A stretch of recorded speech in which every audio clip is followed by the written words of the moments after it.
Hey, what's up everyone, Blade here, and welcome back to another video of Persona 5X. Inside today's video, guys, we're going to be talking about the girl Mont Figure Skater and at least seeing exactly what she does do.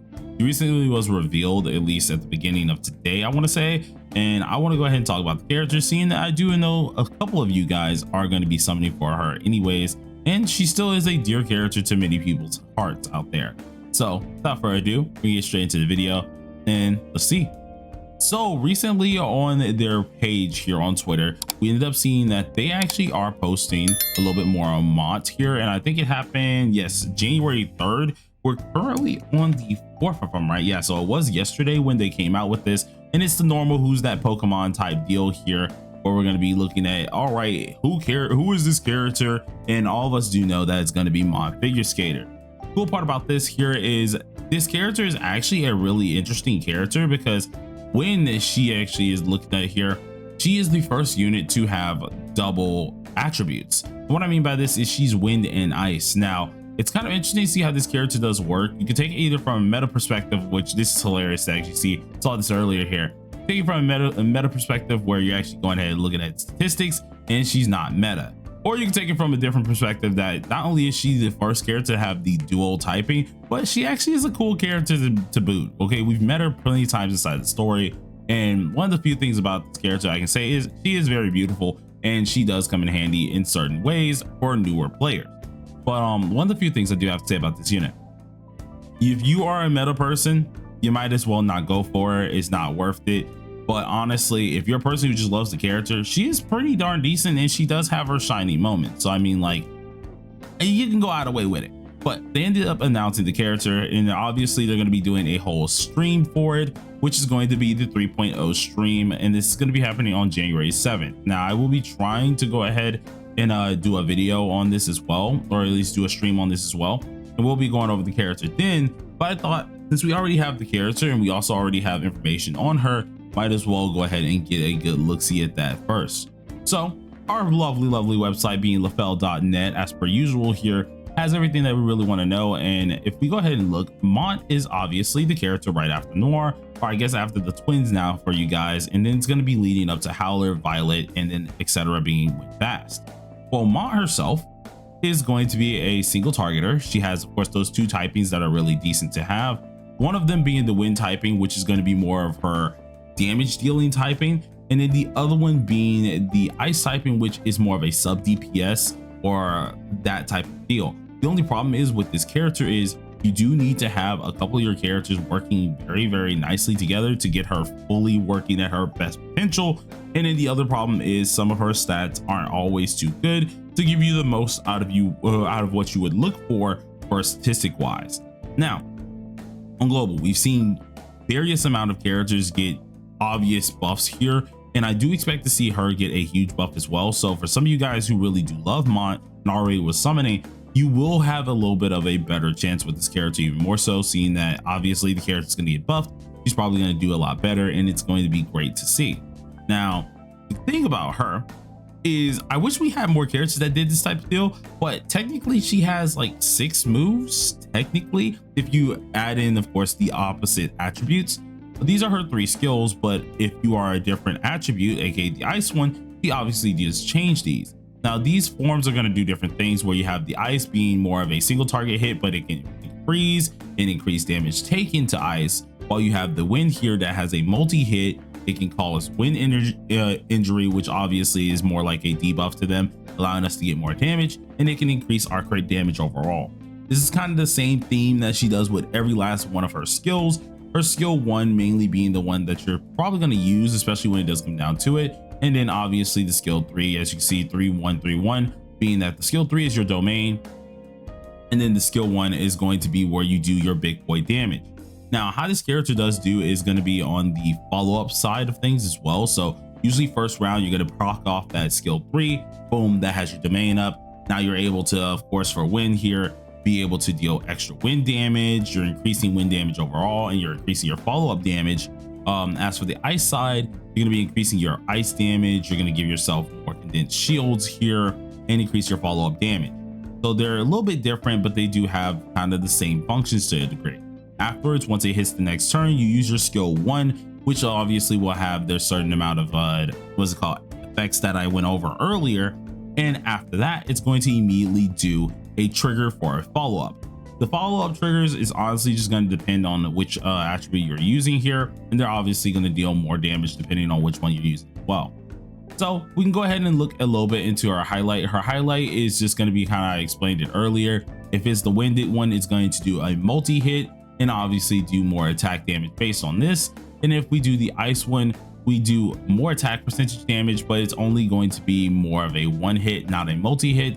And what this one does, it can inflict ice seal. Now ice seal is very interesting. It does work on what's it called, regular mobs, which is more like making it so they cannot move, they can't do a skill or anything for that point in time. But unfortunately, this kind of dies off because one, it's not really the highest of chances, and then two, versus bosses, it doesn't really work. So it's a singular hit that will only hit once, but it has a decent chance of proccing it, and you can either hit it and that would be nice, but if it's versus a boss, it does absolutely nothing, which is why the ice side is a little bit flippy floppy. But overall, the character does have her positives. She's pretty darn interesting here. Both her passives are interesting, both different for at least if you're an ice character or winded character here, which is always going to be a cool thing. As for some teams that you guys would probably want to go ahead and look at, you could probably look at lafel.net, and this would be a few that you can end up using. Most people are probably going to be using this one, seeing that this is the only one that we can most likely end up using on global currently. Eventually, it's going to be the Howler one down here, or maybe the Windvast one down here, but you can only flip-flop between these two. If you want the most out of the character though, I would highly recommend you to get Leon, because the crit damage is going to be immense. Now for the weaponry with this character, I don't know where I would recommend the 4-star or the 5-star here. I'm gonna have to do a little bit more of a testing, so expect to see a test video when it does come out to this character. I stuck with the 4-star, I know, on TW for quite some time, and then I ended up getting the 5-star one just because I like to collect my 5-star weapons. So for now, I'm just saying up to you, but I will do some testing on this to actually go ahead and check later down the line. But since of course we do have her on our TW as well, why not show her just a little bit here? So on the screen, you guys should see, of course, my TW pop on up here, and let's just go ahead and click on it. First of all, I got to say about this character, beautiful freaking model. She's absolutely stunning. If my game would load, I don't know why it took that long to freaking load for a second, but this actually has a stunning model here. It's really cool. She's one of the few characters that I did want to put a lot of work into. I just never decided to go any further than I did. I had like 2 whole sets, one of them being this set here and the other one being the actual follow-up set, both of which were very good, but like honestly, it just wasn't enough to keep this character into a rotation that I was going to end up enjoying. So I just never went back and played with her a little bit more.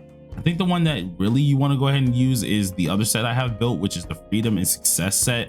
You guys are probably going to see that once she does come out, so look forward to that very soon. But honestly, she's not the bad character. You are going to have to upgrade her quite a lot in order to get the best out of her, but it's pretty interesting. But as you see, weapon looks very, very nice. I did not mean to go to you, Makoto, wrong character, but the weapon actually looks really, really nice as well. And then if you look at the 4-star weapon, it looks like this one here, and I think I got rid of her other one here as well, but I'm gonna try to dupe this one out so I can actually test it for you guys and actually get the actual amount for this character and how much damage she can deal for her buffs. So it'll be kind of interesting to see a video about that as well, especially if you're still interested in seeing how this character does work.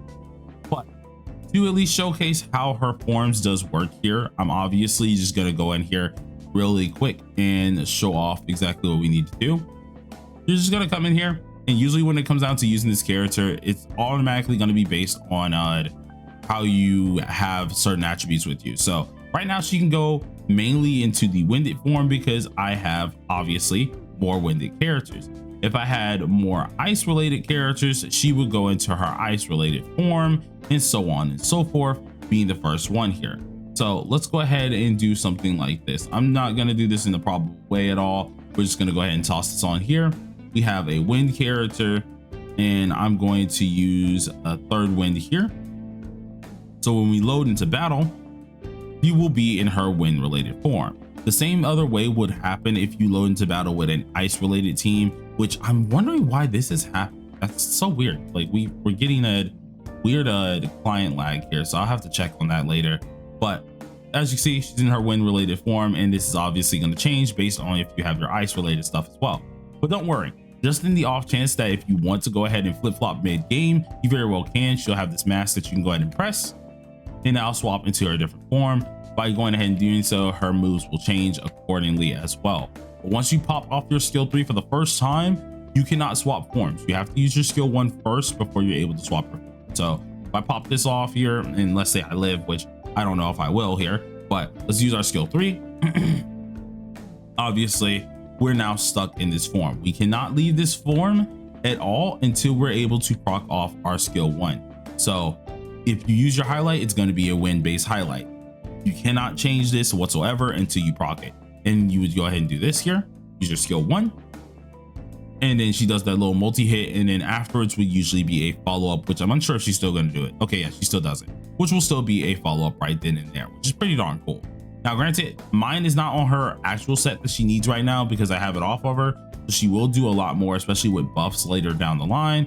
But if we go ahead and check it now, since we are no longer in our skill 3, we should be able to go ahead and change our form right here. So now we can go into our ice form. Instead of it being a multi-hit, we have the single hit that you can see, just one hit, no other actual hits into this here.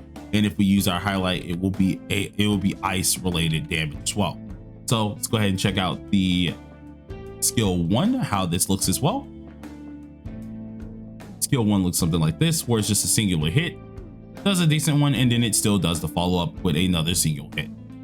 Pretty darn cool, interesting character. I think a lot of you guys are really going to enjoy her, especially if you just want to pull her just because she's beautiful. She's going to be a really cool character to say the least here. So can't wait to at least go ahead and show off this character, and we're going to go ahead and talk about her a little bit more on January 7th. So obviously, guys, let me know how you think about this character. Are you skipping? Are you pulling? But I'll have a video out about this and all the details later on. But peace out, you guys. Check out the video again.